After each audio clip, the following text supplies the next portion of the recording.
मुश्किलें हैं सामने, तुम वीर हो निडर हो। मुश्किलें मुश्किल में होंगी, तुझ में हौसला अगर हो। ये छोटी सी मुश्किलें और बड़ी तेरी हिम्मत, जोश तेरा देखकर ये होंगी चरणों में नत। माना दुश्मन बलवान है, पर तुम भी कमजोर है। वीर तू होगा विजेता, कोशिश गर पुरजोर है। वीर बुद्धिमान साहसी तू, ध्यान कर तू काम पर। मुश्किलों को रौंद कर तू पहुंचेगा मुकाम पर।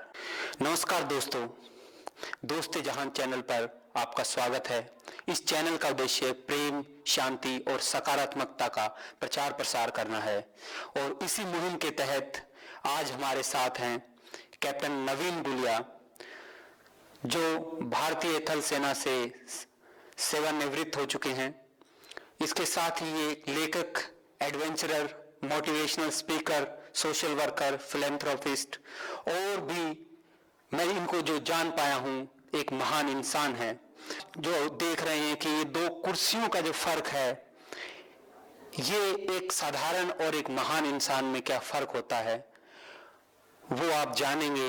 आज हम कैप्टन गुलिया से बात करेंगे, उनके विचार जानेंगे। बहुत स्वागत है सर आपका इस कार्यक्रम में। बहुत धन्यवाद, मेरा सौभाग्य है।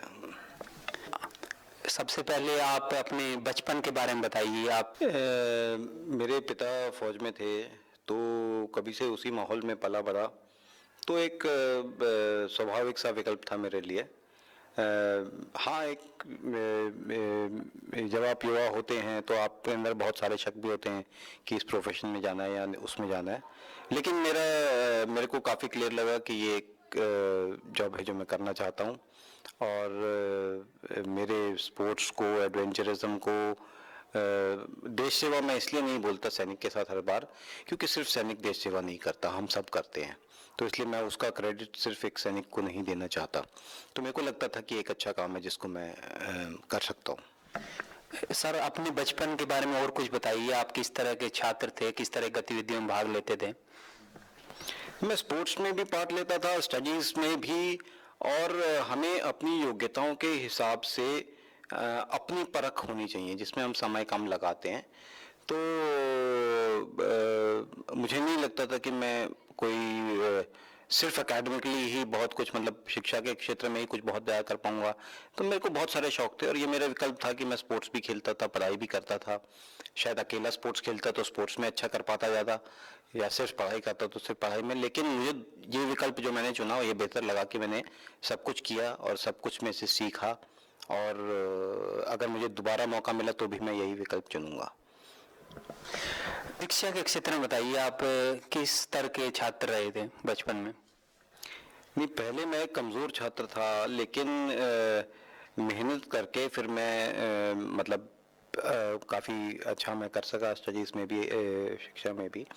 और फिर ये बात थी, जैसे मैं गणित में अपने बड़े भाई से तो कमज़ोर था, लेकिन मेरी ज़िद थी कि मैं नंबर उनसे ज़्यादा लेके आऊँगा, और हमेशा ज़्यादा लेके आता था नंबर उनसे ज़्यादा। तो वो ज़िद थी मेरे अंदर हार नहीं मानने की, और उसकी वजह से मैं बहुत सारी ऐसी चीज़ें जो मैं नहीं कर पाता था उन चीज़ों को मैं कर पाया, और बल्कि जिन चीज़ों को करने में कठिनाई होती थी मैं उनको पहले करता था, पहले उन चीज़ों को करता था। आर्मी किस साल में ज्वाइन की थी आपने? मैंने नेशनल डिफेंस एकेडमी, जो राष्ट्रीय रक्षा अकादमी है पूना में, वो 1991 जून में ज्वाइन करी थी। तो हाँ, काफ़ी समय हो गया इस बात। तो एक चोट जिसने आपका पूरा जीवन बदल दिया, उससे पहले आप लगभग 4 वर्ष ट्रेनिंग की थी आपने, तो उस ट्रेनिंग के बारे में आप बताइए, गतिविधियां क्या क्या रही और उस समय आपने क्या सपने संजोए थे जीवन के बारे में? नहीं, जो हम जब रिजल्ट के बारे में कि रिजल्ट के हम कैसे मजे लेंगे, कि मैं एक ऑफिसर बन जाऊंगा तो मेरे पास कितनी पोजीशन होएगी, स्टेटस होएगा, सैलरी होएगी, उन चीज़ों के बारे में ज़्यादा सोचने लगते हैं, तो फिर जब वो चीज़ हमसे छिनती है तो हमें दुख होता है। तो मैं उन चीज़ों के बारे में कभी सोचता नहीं था। मेरे लिए वो एक काम था, एक जॉब था जनरली। अगर मैं वो नहीं कर पाया तो कुछ और भी कर लेता। तो इसलिए उस चीज़ का ना मिल पाना, या उसमें मैं जीवन में वो प्रोफेशन में नहीं काम कर पाया मैं अपनी चोट लगने के बाद, लेकिन उसका मुझे कोई गम नहीं है। मैं ये समझता हूँ कि वो 4 साल जो मैंने ट्रेनिंग करी, उसमें मैंने जो सीखा वो मेरे जीवन के लिए ज़्यादा बहुमूल्य है, बनस्पत इसके कि मुझे कुछ तनख्वाह ज़्यादा मिल जाती, आर्मी से पेंशन वगैरह फैसिलिटीज़ तो मुझे मिलती हैं, लेकिन शायद ज़्यादा मिल पाती या वो मिल पाता। तो उससे बेहतर तो मैं ये समझता हूँ कि मैं वो जो शिक्षा, क्योंकि वो मेरे काम आ रही हैं मेरे जीवन में, अगर वो पैसा मेरे से ले भी लिया जाए तो मैं दोबारा कमा लूँगा, लेकिन वो शिक्षा अगर मेरे से ले ली गई फिर दिक्कत हो सकती है, फिर कठिनाई हो सकती है जीवन का सामना करने में। तो मेरी जीवन की जो ताकत है वो यही है कि वो जो सबक मैंने उस ट्रेनिंग के फेज में सीखा, वो मेरा जो जोश, जो हौसला, जो चीज़ें आपके अंदर आती हैं, वो मेरे लिए ज़्यादा महत्वपूर्ण है जीवन में। सर, आपने नेशनल डिफेंस एकेडमी में 4 वर्ष बिताए, तो एक सैनिक की शिक्षा है और एक आम जो कॉलेजेस या स्कूल्स हैं उनकी शिक्षा में आप क्या फ़र्क पाते हैं? देखिए, एक बात तो ये है कि जैसे हम जब हमने ज्वाइन किया तो हमें ये बताया गया कि आप सॉरी नहीं कह सकते, अगर गलती करिए तो सज़ा मिलेगी। आप सॉरी कह के बच नहीं सकते किसी चीज़ को नहीं करने के लिए, और यही जीवन का भी वो रूप होता है। जीवन में आप अगर गलती करते हैं तो उसकी सज़ा या उसका नुकसान आपको उठाना पड़ता है, सॉरी कहने से वो नुकसान नहीं जाता है। तो ये एक ज़रूरी सबक है, जो कि बाहर उतना प्रेवलेंट नहीं है। तो आप सॉरी कह के बहुत जगह बच जाते हैं, आर्मी में आप सॉरी कह के नहीं बच सकते। तो वो एक ज़रूरी चीज़ है। दूसरा, जो अनुशासन, जो डिसिप्लिन, क्योंकि क्या होता है आजकल के जो कॉलेजेस में या अदर बच्चे होते हैं उनको फ्रीडम का बड़ा वो होता है कि हमें आज़ादी चाहिए, आज़ादी, हर तरह की आज़ादी चाहिए हमें, ये करने की आज़ादी, वो करने की आज़ादी। तो जब बहुत ज़्यादा आज़ादी हो जाती है तो उसका मज़ा नहीं आता। अगर आपका बहुत सारा जीवन अनुशासित है, डिसिप्लिन है, तो उसमें आप कभी थोड़ा घूमते हो, थोड़ा फिरते हो, थोड़ा पार्टी करते हो तो मज़ा आता है। अगर पूरे टाइम आप यही करने लग जाओगे तो फिर उसमें आनंद नहीं आएगा। तो जीवन की जो इतना ज़्यादा अनुशासन था, इतनी ज़्यादा टफ ट्रेनिंग थी, उसमें ये छोटी छोटी चीज़ों का महत्व हमें पता चलता है। और मैं समझता हूँ कि मतलब युवाओं को ये इस तरह की ट्रेनिंग या इस तरह का अवसर सीखने का मिलना चाहिए जिसमें कि उनको कठिनाइयों का सामना करना पड़े और फिर वो इन सभी चीज़ों का मूल्य जान पाएंगे। सर आप एक एडवेंचरर भी हैं, आप एडवेंचरस थे इसलिए आर्मी ज्वाइन की या आर्मी ने आपको एडवेंचरस बनाया? नहीं, देखो, आर्मी सिर्फ आपको एक अवसर प्रदान करती है, आपका स्वभाव तो आपका स्वभाव ही होता है। तो वो स्वभाव था मेरे में, क्योंकि कुछ कर गुजरने का कुछ जज्बा था कि जिंदगी में कुछ कर गुजरना है, कुछ करना है। और ये बात हो रहा है कि जब मैं छोटा था तो मैं एक बड़ा इंसान बनना चाहता था और अब मैं एक छोटा इंसान बनना चाहता हूँ। तो क्योंकि वो बड़ा इंसान एक भ्रम होता है कि एक बड़ा इंसान आपको बनना है, लेकिन मैं एक साधारण इंसान बनना चाहता हूँ और रहना भी चाहता हूँ वही इंसान। और यही मैं देखता हूँ। तो मैं एडवेंचरस पहले से था, वो मेरे में था जज्बा कुछ करने का ज़िंदगी में, और उस वजह से मैं आर्मी में भी आया और बाद में भी मैंने वो विकल्प चुने। और अब एडवेंचरस होना भी चाहिए लाइफ में, ज़िंदगी ने तो जाना ही है, जो बच के रहता है मरता तो वो भी है। तो हाँ, बस ये होता है कि वो मरते हुए बहुत सारा पश्चाताप लेके जाता है कि मैं जीवन में ये नहीं कर पाया, वो नहीं कर पाया। जो एडवेंचरस रहता है उसको पता है कि ये तो होना ही है एक दिन, तो इसलिए वो जीवन का सामना करने के लिए तैयार रहता है। तो एडवेंचर मेरी ज़िंदगी का एक इम्पॉर्टेंट हिस्सा है। लेकिन मैं उसके साथ ये भी कहता हूँ कि हर चीज़ से आगे बढ़ना चाहिए। अब मैंने एक रिकॉर्ड बना, तो लोग बोलते हैं अगला रिकॉर्ड कब बना रहे हो, तो मैं बोलता हूँ मेरे को यही काम रह गया, रिकॉर्ड बना लिया, अच्छी बात है, अब आगे चलो, समाज सेवा करो, शिक्षा के फील्ड में काम करो, कुछ और काम करो, कुछ इंटेलेक्चुअल काम करो, एक डिफरेंट लेवल्स पे हम काम करते हैं।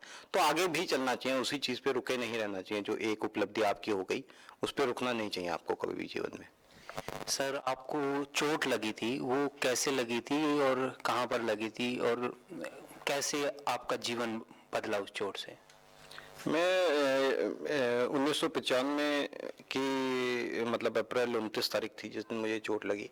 एक बाधा दौड़ थी, इंटर कंपनी बाधा दौड़ होती है, मैं कैप्टन था टीम का, हज़ारों बार प्रैक्टिस कर रखी थी, तो और वो हर टर्म होती थी, एक रेगुलर चीज़ थी। तो उस दिन संयोगवश मुझे चोट लग गई, मुझे पीछे से धक्का लगा। कई बार लोग बोलते हैं कि भाई, क्योंकि मुझे ये लगता है कि मेरे पीछे वाले ने मुझे धक्का मारा था, लेकिन लोग बोलते हैं भाई आपको कोई गुस्सा नहीं है उस पर, नहीं, तो मैं बोला नहीं, स्पोर्ट्स में ये चीज़ होती रहती है। उसकी इंटेंशन ये नहीं थी कि मुझे इतनी चोट लगे, वो तो मतलब उसकी इंटेंशन वो नहीं थी। तो मैं कोई ग्रज कोई उसके खिलाफ ऐसी वो नहीं रखता हूँ, तो मैं तो कभी जाके पूछा भी नहीं दोबारा उससे, तो इसलिए वो उस चीज़ का फर्क नहीं पाता। और ये चोट मुझे लगी, मेरी रीढ़ की हड्डी, जो गले की हड्डी टूट गई थी और पैरालिसिस हो गया था। डॉक्टर्स ने कहा था शायद ये 3 दिन भी जीवित ना बचे, और 2 साल मुझे तकरीबन हॉस्पिटल में बिताने पड़े। तो मैंने ये जो अपने जीवन में हमेशा कष्ट उठाने के लिए अपने आप को ट्रेनिंग दी थी, उस वजह से मैं उस जो वो अवधि थी 2 साल की, उसका भी सामना कर सका। और उसमें मुझे इतना कष्ट नहीं हो, कि मुश्किलें उठाने का मैंने पहले से ही अपने आप को ट्रेनिंग दे रखी थी। एक चाणक्य का वो है कि कथन है कि जो सैनिक आज भाग जाता है वो कल लड़ने के लिए जिंदा बचेगा। तो उसमें तर्क ये है कि भाई आज भाग गया तो जिंदा तो बच गया, कम से कम कल को लड़ सकता है। लेकिन मैं ये बोलता हूँ कि जो सैनिक आज भाग जाएगा वो कल भी भाग जाएगा, उसको तो आदत है भागने की। तो मुझे मेहनत करने की आदत थी, भागने की आदत नहीं थी। तो इसलिए क्योंकि मुझे मेहनत करने की, कष्ट उठाने की आदत थी, मैं उसका सामना कर सका अपने जीवन के अंदर। और तकरीबन 2 साल मैंने हॉस्पिटल में बिताया। सर जब आप हॉस्पिटल में थे और आप ऐसी स्थिति में थे कि आप अपना सिर भी नहीं हिला सकते थे, तो उस समय आपके दिमाग में क्या चल रहा था? देखिए, मैं उस समय मुझे पता था कि इसमें समय लगने वाला है, सब्र पेशेंस की ज़रूरत पड़ेगी। एकदम से 2 दिन में मैं वापस ठीक होने वाला नहीं हूँ, या उसका अवसर मुझे मिलने वाला नहीं है। लेकिन मेरे हाथ में ये था कि मैं सब्र रखूं और मेहनत करता रहूं, तभी उस चीज़ में से मैं वापस आ पाऊंगा। वो समय था, दुनिया ने मुझे भुला दिया था, कोई मुझे जानता नहीं था, और लोगों ने सोचा था शायद ये नवीन का तो करियर का ख़त्म यहाँ हो गया, इसके आगे वो कुछ नहीं कर पाएगा। तो मुझे उसकी भी चिंता नहीं थी कि लोगों का क्या विचार था इस विषय में। मैं तो अपने जीवन, अपना कर्म, अपना वो कर रहा था। जैसे मैं कर्मण्येवाधिकार रास्ते को मुख्य फिलॉसफी मानता हूँ अपनी लाइफ की, कि अपना काम करते रहना चाहिए हमेशा। तो उसमें मेरा विश्वास है। और तो वो मैं करे जा रहा था, और वो समय ऐसा था जिसमें कि मैंने उसका सदुपयोग किया जीवन के बारे में सोचने में, विचारने में। मैं एक आईसीयू में था जिसमें कुछ आसपास कोई ऐसी चीज़ नहीं थी जिसको देख के आपका टाइम पास हो। वो छत पे एक बकरी जाला बनाती थी, मैं उसको देखता रहता था कि वो जाला बना रही है। फिर रोज सफाई करने वाले आते थे, साफ कर देते थे, वो अगले दिन दोबारा बनाना शुरू कर देती थी। तो वो मैं एक मनोरंजन का साधन था कि उसको देख सकता था मैं ये चीज़ होते हुए, अन्यथा मैं कुछ भी नहीं देख सकता था। तो इन सारे जो डिस्ट्रैक्शन हो सकते थे, उनसे दूर होने की वजह से मैं सोच सका, बेहतर सोच सका और सोचने पे अपना समय लगा सका। तो जीवन की समझ वो एक तपस्या का पीरियड था मेरे लिए। क्योंकि एक तप क्या होता है, एक तपस्वी कौन होता है? जो सब त्याग त्युग के जाता है, ठंड में रहता है, कम खाना खाता है, कष्ट उठाता है ताकि सीख सके। वो चीज़ मुझे जीवन में वैसे मिली, तो वो भी एक तरह का तप ही था। उसको मैंने उसी तरह से उसका सामना भी किया अपने जीवन में। तो उस समय ने मेरी सोच, मेरी समझ, हर चीज़ को मदद करी करने में। तो तकरीबन 2 साल आपको व्हील चेयर पे आने में लगे। तो उसके बाद में आपने क्या सोचा कि अभी जीवन को आगे कैसे व्यतीत करना है? जब मैं 2 साल के बाद हॉस्पिटल से बाहर आया तो डॉक्टर्स ने कहा था कि शायद ये ज़्यादा से ज़्यादा इस व्हील चेयर को खुद से चला सकता है, इतना ही कर पाएगा, इससे अधिक नहीं कर पाएगा। और वो दिन है, आज का दिन है। मैंने मास्टर्स इन कंप्यूटर एप्लीकेशंस भी किया पुणे यूनिवर्सिटी से, यूजीसी नेट लेक्चरशिप भी करी, फिर उसके बाद स्कूल में पढ़ाया भी। और उसके बाद मैं एडवेंचर स्पोर्ट्स में भी वापस आया, ड्राइविंग करनी शुरू करी, फ्लाइंग करनी शुरू करी। वो जो रिकॉर्ड है वो भी बना, किताबें भी मैं लिखी। मैंने इंग्लिश, हिंदी, उर्दू 3 भाषाओं में मैं लिखता हूँ। कुछ और भाषाओं में मेरी किताबों का अनुवाद हो चुका है। एक सोशल वेलफेयर ऑर्गेनाइजेशन बच्चों के लिए चला रहा हूँ पिछले 12 साल से। तो मैं अपने जीवन में जितना कुछ भी करना चाहता था वो सब मैं अपने जीवन में कर पाया। और मेरी चोट लगने की वजह से या वो नुकसान जो मैंने उठाया उसकी वजह से मैंने उसे आधे समय में ही अचीव कर लिया। तो मुश्किलें जो हैं, लोग ये सोचते हैं कि शायद मुश्किल हो रही है तो ज़्यादा टाइम लगेगा करने में, जबकि मुश्किल हो रही होती है तो कम टाइम में आप उस चीज़ को अचीव कर पाते हो। मेरा मुश्किलों में इतना विश्वास है कि कई बार लोग कहते हैं, अरे फलाने के बारे में कहानी सुनी, बड़े गरीब परिवार से था, माता पिता का साथ नहीं था, कष्ट था, ये था वो था, और फिर भी वो कामयाब हो गया। तो मैं बोलता हूँ मुझे तो कोई हैरानी नहीं हो रही। मुझे हैरानी तब होती जब वो खाते पीते परिवार से था, घर में सारी सुविधाएं उपलब्ध थी, और फिर वो मेहनत करता तो मुझे हैरानी होती कि यार फिर कैसे मेहनत करी, फिर हिम्मत चाहिए होती है। कोई ओलंपिक में मेडल लेके आता है पहली बार कोई खिलाड़ी, तो पूरे देश में जश्न का सा माहौल हो जाता है। लेकिन मैं नहीं इम्प्रेस होता। मैं इम्प्रेस होता हूँ जब वो अगले ओलंपिक में दोबारा लेके आता है। फिर मैं हैरान होता हूँ कि कामयाब होने के बाद इसने मेहनत कैसे करी। ये तो मुश्किलों में मेरा इतना विश्वास है। और मुश्किलों में मेरा एक शेर भी है, आपको सुना देता हूँ कि ऐ खुदा दे कुछ और तकलीफ मुझे, ऐ खुदा दे कुछ और तकलीफ मुझे, नई कोई चुनौती तो दे कि जिंदगी को और जीने को जी चाहता है। कुछ कुछ तो आंधियों को उठा, कुछ तूफान तो हो कि आसमानों को फिर छूने को जी चाहता है। तो आपके जीवन की पहचान तो वो मुश्किलें ही होने वाली हैं जिनका आपने सामना किया है। और आपने ड्राइविंग वर्ल्ड रिकॉर्ड बनाया है, उसके बारे में आप बताएं। नहीं, मेरे को जैसे पहले ड्राइविंग लाइसेंस के लिए मना कर दिया उन्होंने, तो उन्होंने तर्क ये दिया कि आप मतलब आपकी डिसेबिलिटी है, हम आपको नहीं दे सकते। तो मैंने ये कहा कि मेरी डिसेबिलिटी के बेसिस पे आप मेरे को लाइसेंस मना नहीं कर सकते। आप इस बेसिस पे मना कर सकते हो कि मेरी ड्राइविंग अच्छी नहीं है, उसके बेसिस पे आप मना कर सकते हो। और उसके लिए तरीका है कि भाई आप टेस्ट लो, और नहीं पसंद आए तो दोबारा लो 6 महीने के बाद, जो बाकियों के लिए रूल है। तो उसके लिए मुझे तकरीबन साल भर भागदौड़ करनी पड़ी, और साल भर के बाद मुझे ड्राइविंग लाइसेंस मिला। फिर रिकॉर्ड बनाने की बात आई तब भी कि भाई मीडिया चैनल्स, जो स्पॉन्सर्स हैं, टाटा मोटर्स और ये सब जो बड़ी ऑर्गेनाइजेशंस में सारे इन्वॉल्व थी उस टाइम पे, तो लोग, यंगस्टर्स में से युवा लोग पूछते हैं कि भाई ये कंपनी वगैरह स्पॉन्सर करती हैं या कोई आपको सपोर्ट करते हैं, कैसे होता है ये? तो मैं बोलता हूँ कि लोगों को आप पे कितना विश्वास होएगा ये इस बात पर निर्भर करता है कि आपको खुद पे कितना विश्वास है, आपका खुद का आत्मविश्वास कितना है। तो उनको जब कोई मेरे से मिलता है तो उसको पता होता है कि पता नहीं कोई और कर पाएगा या नहीं, लेकिन नवीन जरूर कर पाएगा। तो वो विश्वास मैं अपने अंदर रखता हूँ, तभी लोगों का समर्थन आपके साथ आता है। ये नहीं कि लोगों का समर्थन आएगा तो विश्वास आएगा, ये नहीं होता। आप में विश्वास होना चाहिए, फिर लोगों का समर्थन आपके साथ आता है। कि मैं एक बात कहता था कि जिस काम को असंभव समझा जाता है उसको किया जा सकता है, इस चीज़ को मैं साबित करना चाहता था। तो जिस चीज़ को असंभव समझा जाता था और अब तक वो उस चीज़ को अचीव नहीं किया गया किसी और के द्वारा, कि भाई यहाँ से नई दिल्ली से दुनिया का सबसे ऊंचा पहाड़ी दर्रा जो है 18,632 फुट हाइट पे मार्च में निकला, वहाँ तक मैं बिना रुके गाड़ी चलाऊंगा। और मैंने पहले एक्चुअली सोचा था खारदुंगला जाऊंगा, वहाँ तक रोड है, तो वो मुझे पता था किसी भी और के लिए असंभव है ये टारगेट अचीव करना, लेकिन मुझे पता था मैं कर सकता हूँ।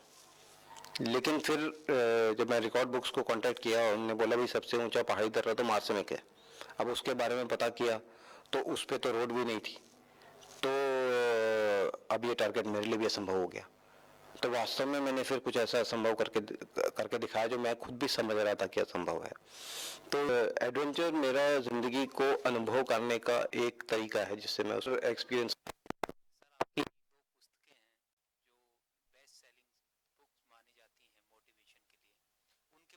कि आपको कैसे दिमाग में आया कि ऐसे ही बुक लिखनी है, और कितना समय लगा और क्या शैली पुस्तक लेखन के लिए? देखिए, मैं ये समझता हूँ कि जब भी आप किताब लिखते हो उसमें बताया जाता है कि वो बचपन से ही महान थे, बचपन से ही बड़े वो थे, तो बड़े काबिल थे। तो कोई भी बच्चा पढ़ता है, बोलता है यार ये तो बचपन से ही महान था, मैं क्या कर सकता हूँ, मैं तो महान नहीं हूँ। तो मैं इसलिए इस कहानी को वैसे ही प्रस्तुत किया जैसे मेरी कहानी है, कि एक कमजोर छात्र भी कामयाब हो सकता है, जो दौड़ने भागने में उतना तेज नहीं था, जो पढ़ाई में उतना तेज नहीं था, वो भी जिंदगी में अच्छा कर सकता है। तो इसको पढ़ के बच्चे को लगता है कि हाँ मैं कुछ कर सकता हूँ। तो यही मेरा वो था। इसमें मेरी कविताओं का संकलन भी है, और जो मैं ज़िंदगी में सबक सीख सका। और मैं कभी भी अपने ज्ञान से बहुत ज़्यादा ऑब्सेस्ड नहीं होता हूँ कि मेरे को कितना ज्ञान है, कितना ज्ञान नहीं है उससे ऑब्सेस्ड होता हूँ, ताकि मैं उसमें से कुछ सीख सकूँ। क्योंकि कोई आदमी कहता है, जैसे मैं कहता हूँ कोई कहता है वो गुरु है, तो मैं तो जो आदमी कहता है वो गुरु है वो झूठ बोल रहा है। क्योंकि गुरु होने का मतलब है आपने सब कुछ सीख लिया, और सब कुछ कोई इंसान नहीं सीख सकता। हमेशा हमारी कुछ ना कुछ लिमिटेशन रहती है। तो इसलिए वो मैं एक्सेप्ट करता हूँ, और मैं अपनी ज़िंदगी में छात्र ही रहना चाहता हूँ पूरी ज़िंदगी। मैं शिक्षक कभी नहीं बनना चाहता। हाँ, अगर किसी को मेरे को देख के कुछ सबक मिलता है या कुछ सीख सकता है मेरी ज़िंदगी से, तो ये उसका विकल्प है जो वो चुन सकता है। सुना देता हूँ, कर्म युद्ध मेरी एक कविता है।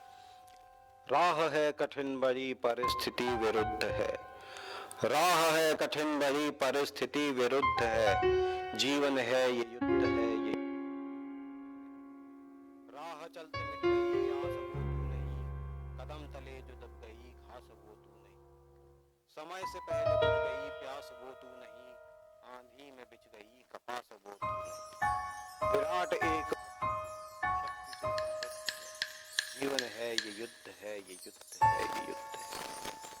आंधियां चल रही राह है खल रही, आंधियां चल रही राह है खल रही, हिम्मत आंखें मल रही लौ फिर भी चल रही। हार को न मान तू राह को पहचान तू, सृष्टि का अपमान तू है वही इंसान तू, साहस से संकल्प कर विश्वास तेरा दृढ़ है, जीवन है ये युद्ध है ये युद्ध है ये युद्ध है। जहाँ तक मोटिवेशनल स्पीकिंग का है, तो ये मेरा चुना हुआ विकल्प नहीं है। ये तो लोग मुझे बुलाते हैं कि उनको लगता है इसको कुछ आता है, इसको सुनना चाहिए। तो अब मैं जाता भी इसी इंटेंशन से हूँ कि ऐसा कुछ बोल सकूँ जो सुनने वालों को अच्छा लगे, उनको लगे कि हाँ यहाँ जाए तो हमने अपना टाइम वेस्ट नहीं किया, कुछ सीख के जा रहे हैं हम। तो ऐसा कुछ बोल सकूँ, अच्छा बता सकूँ शेर, और फिर कुछ भिन्न बता सकूँ। क्योंकि संस्था का संचालन कर रहे हैं, उस संस्था के बारे में बताएं। देखिए, अपने लिए तो हम कितना भी कर लें वो कभी काफ़ी नहीं होता, लेकिन दूसरों के लिए जब हम काम करना शुरू करते हैं तो थोड़ा भी काफ़ी होता है। और हमेशा हमें वो कोशिश करनी चाहिए कि हम समाज के लिए वापस क्या कर सकते हैं। तो मेरी भी ये इच्छा थी, मैं भी करना चाहता था। और हमारे देश को हम कहते तो गांधीवादी विचारधारा का देश है, और सब जगह गांधी की फोटो भी लगी होती है, लेकिन उनका जो फलसफा था, उनका जो दर्शन था कि एक समाज की प्रगति उस समाज के सबसे कमज़ोर से आंकी जाती है। दुनिया इस बात से इम्प्रेस नहीं होती कि आपने मार्स पे मंगलयान भेज दिया। दुनिया ये देखती है कि आपकी सड़क पे बच्चे अभी भी भीख मांग रहे हैं। तो इसलिए ये बच्चे जो सबसे कमज़ोर कड़ी है हमारे देश की, इनके लिए काम करना ज़रूरी है। और इसीलिए मैंने ये विकल्प चुना कि मैं इन बच्चों के लिए काम करूँगा, और वही काम कर रहा हूँ। पता नहीं इसमें मैं सफल होऊंगा, कितना सफल होऊंगा, लेकिन अपनी ज़िंदगी में मैं यही काम करना चाहता हूँ। आपका जीवन लोगों को प्रेरित करता रहेगा। तो ये साक्षात्कार कविता के माध्यम से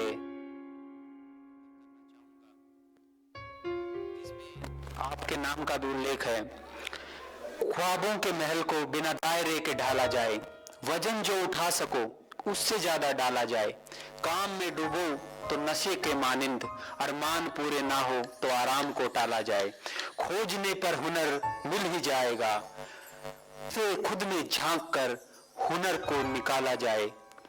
हमारे काम से दोस्त हो भला लाखों का, जो औरों को दे फायदा, ख्वाब ऐसा पाला जाए। नवीन गुलिया होने का मतलब है काम की तकमील, कर्म योगी की तरह हर काम को संभाला जाए। सूरज की तरह ए दोस्त ऐसे जलना कि हर गरीब के घर में मुफ्त में उजाला जाए, जो औरों को दे फायदा, ख्वाब ऐसा पाला जाए।